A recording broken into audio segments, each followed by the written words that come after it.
The public school mirror. Hi guys, my name's Deepak Shukla, founder at Pearl Lemon Sales. We're a sales training and development agency based in the UK as well as the USA and serving clients worldwide. And here today in day number 42 of 119 days of cold calling training, we're here to talk about the public school mirror. So before we get into it, feel free to click the link below to get the additional 17 strategies not shared in this training. So look, the public school mirror in some ways isn't that different to speaking the Queen's, okay? But there is a difference in that speaking the Queen's English, many people will just put on their posh voice, if you will, and that's probably akin and likable to it. But with the public school mirror, there's certain airs, manners, or things that people might say that would befit their education, okay? So examples of that is that we wouldn't want that now, would we? And I think that Frank. So the public school mirror is a powerful use, and this will, in some cases, narrow one's ability to use it. But it's fundamentally particular types of language. Okay, so we're much more involved, I guess, if you will, in language games. So words such as, and I'm just going to spitball a lot of different words. Okay. And again, this is about mirroring, right? I wouldn't advocate using public school approaches in absence of the public school mirror, because you need to judge the person who's in front of you. So if you're calling people that tend to be from Oxbridge or from a red brick university, I was at Warwick. I spent some time around people that are, red brick, Russell Group, public school people, and there's particular things that you can add to conversations. I would add, for example, an indication of the type of education that they've had, and it would be an education that befits a public school specifically. So to give you some insights into what that might be, so words such as insights, bereft, deference,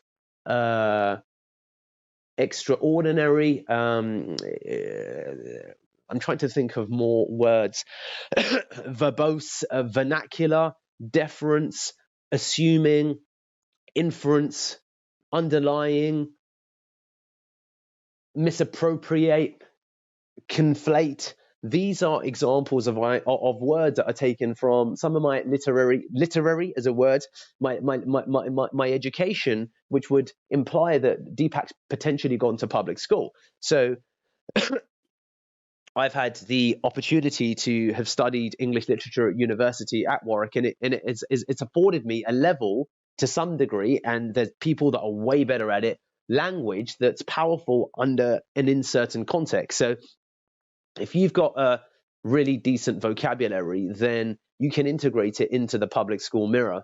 And I probably should make a training about the vocabulary school mirror, or vocabulary school mirroring, because people do have language. We're not talking about language like, like French, German, Spanish type of language. We are making a reference to ultimately the vocabulary or the bucket that people fit themselves into. So the way that consultants speak to consultants, the way that lawyers speak to lawyers, and this is where this element of it comes from. So words such as notwithstanding that, as aforementioned, please refer back to, and it would be meaningful to have paid the utmost attention.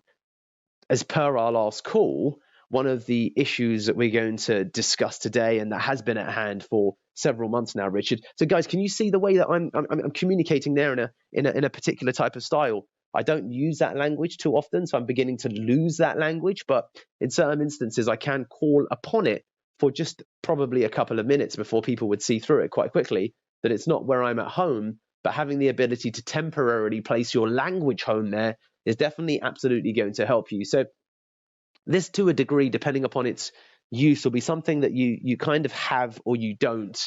You can learn it, but I mean, it does become powerful this is conversational language training we're talking about now, not singularly cold call training, but definitely this will play a part when it comes to calling particular industries. So lawyers, particular types of investment bankers, particular types of accountants, but you can look at the upper echelons of management, the upper echelons of careers, and in that world you'll find the appropriate vocabulary that's befitting a public school, and that's where the public school mirror comes into play.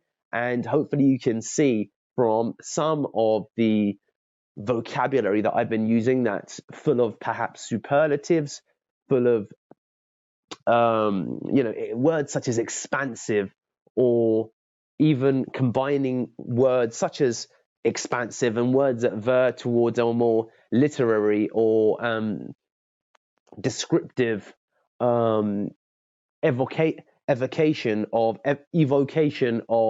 a visual landscape in combination with business language. So guys, public school mirroring is something that is powerful, that does work really well with industries that you're calling into, to underline also their level of your the assumed intelligence that they give you, that they believe that you have in relation to the language that you use, that identifies that probably this caller has some public school education. So that was somewhat convoluted, but I hope it does make sense what I'm trying to communicate, the public school mirror. Remember, we've got 17 gated strategies just waiting for you. All you need to do is bing, subscribe, as well as click the link in the description below to get access to those 17. Get some.